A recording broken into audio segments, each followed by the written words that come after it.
Бабалар ізімен тарихи ескерткіштер бойынша ретро саяхат. Қали Жүніс моншасы. Қали Жүніс моншасы Тараз қаласында 19 ғасырдың басында қазіргі Байзақ Батыр және Қазыбек би көшелерінің қиылысында салынған. Архитектуралық ескерткіштер қатарына жатады. Қаланың көне тарихи орталығында тұрғын үйлердің қоршауында орналасқан монша бір қабатты. Төбесінде үлкен әрі көлемді күмбездері бар. Беталды кіреберіс жағы Байзақ Батыр көшесіне бағытталған. Күйген кірпіштен орта азиялық ескі дәстүрлі әдіс қолданылып, тік қабырғалары жабық келіп, төбесіне күмбездер орналастырылған. 1986 жылы қалпына келтірілген монша бұрын ғылыми әдебиетте жазылып көрсетілмей келген.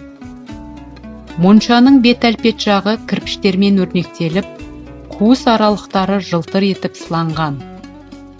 Монша құрылысы кіреберіс бөлмеден, вестибюльден, демалатын бөлмеден, жуынатын орыннан, массаж жасалатын бүйірдегі бөлмелерден, жылыту бөлмесінен, ыстық және суық су сақталатын ыдысы бар орындармен байланысатын қуыстардан, ыстық және суық су сақталатын үлкен резервуардан, қабырғаға жапсырыла орналасқан су ысыту қазанынан, ауласында құдығы бар сектордан, жуынатын 3 бөлмесі, олардан сыртқа шығып кететін арнайы есігі бар шағын пайдалану секторынан тұратын етіп жоспарланған.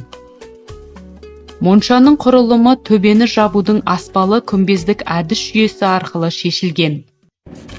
Жарық беру мен желдеткіш күмбезде қарама-қарсы орналасқан тесіктер мен үй қабырғаларының арасындағы кішкене қуыстар арқылы жүзеге асырылады. Үй көне дәстүр бойынша еденнің астынан қыздыратын каналдардың қалталары арқылы жылытылады.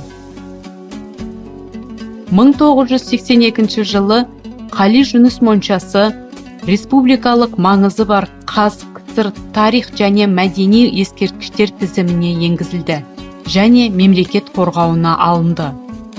Осы жылы Жамбыл қайта қалпына келтіру шеберханасы күрделі жөндеуден өткізіп, қалпына келтіру жұмыстарын жүргізді. Ежелгі Тараздың 2000 жылдық мерейтойына орай 2002 жылы қазреставрация жөндеу жұмыстарын жүргізді.